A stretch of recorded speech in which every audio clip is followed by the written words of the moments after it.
We're talking about the drowning in Chandler in a situation where Chandler police are now recommending charges for the father who was home with the 3-year-old and a newborn. Mom was not home at the time. Yes, so this is a high profile case. So when you have high profile cases, the police usually try to do their best to do their due diligence to make sure everything is right. So you see drownings, unfortunately, a lot in Arizona. We have a lot of pools out here. But in this type of case, the police must believe that there's some sort of negligence here, meaning that the father must have done something extremely wrong for them to be able to get charged or recommending charges. So a recommendation of a charge is just this. He hasn't been officially charged yet.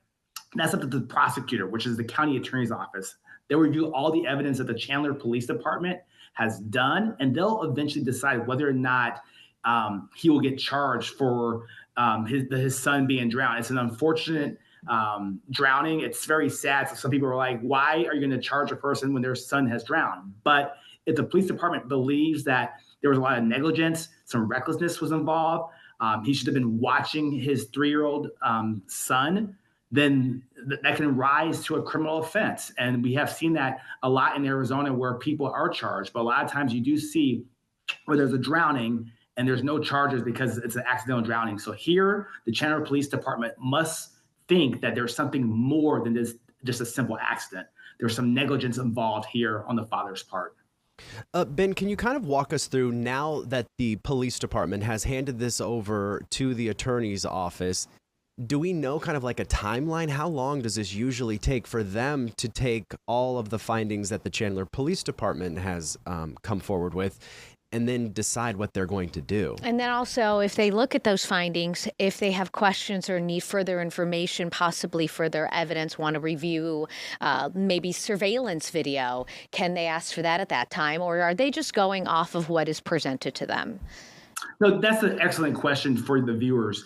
And basically, this is what usually happens. The county attorney office, the prosecutors, they get together as a group and they review the evidence. And if there is more evidence that they feel that they need, they will go back to the Chandler Police Department and ask their detectives to go back and say, hey, we need more evidence. We don't think we can get a conviction or take this case to a jury. Because you got to remember, when a prosecutor takes a case, they have to believe beyond a reasonable doubt that they can go in front of a jury and get 12 people to convict here. So a lot of times the police department might believe that they have a case, but the prosecutor might say, hey, I need more evidence. So in order for me to bring this case, you need to bring more evidence or else I won't charge this case. And if the Chandler Police Department doesn't bring more evidence after those questions are asked by the prosecutor, the case might not be actually officially charged. Let And me how long ask. does it take? Usually, I mean, it depends on how long and how much evidence they have. If they feel comfortable going and charging this case, the prosecutor can go and charge this case today or even tomorrow. Wow. But they believe that they need more evidence. This could take for several weeks, months, maybe even next year if they Really? need more evidence to bring this case. All right, let me ask you this too. And again, I know you're just kind of looking at all this information like we are. You don't have any inside information in here. But if you could give us a percentage, and again, you can tell me, I have no idea. Right. But if you give us a percentage, whenever a police department does kind of, I guess, recommend these types of charges, what percentage would you say that the attorney's office actually does, in fact, file those charges against somebody? Or is it just hard to say? But it's hard to say, but I would say 80 to 90%. I mean, the prosecutors are relying upon the police department to do their investigation in order to turn over the evidence to the prosecutor. So if the police believe that there's charges here, the prosecutor will move forward and charge here. But if they believe that they can't prove their case beyond a reasonable doubt, they believe, say, hey, after looking at this evidence, I truly believe that this was an accidental drowning. I believe that the father did his best here to try to do everything to save his son. I don't believe a jury is going to convict him.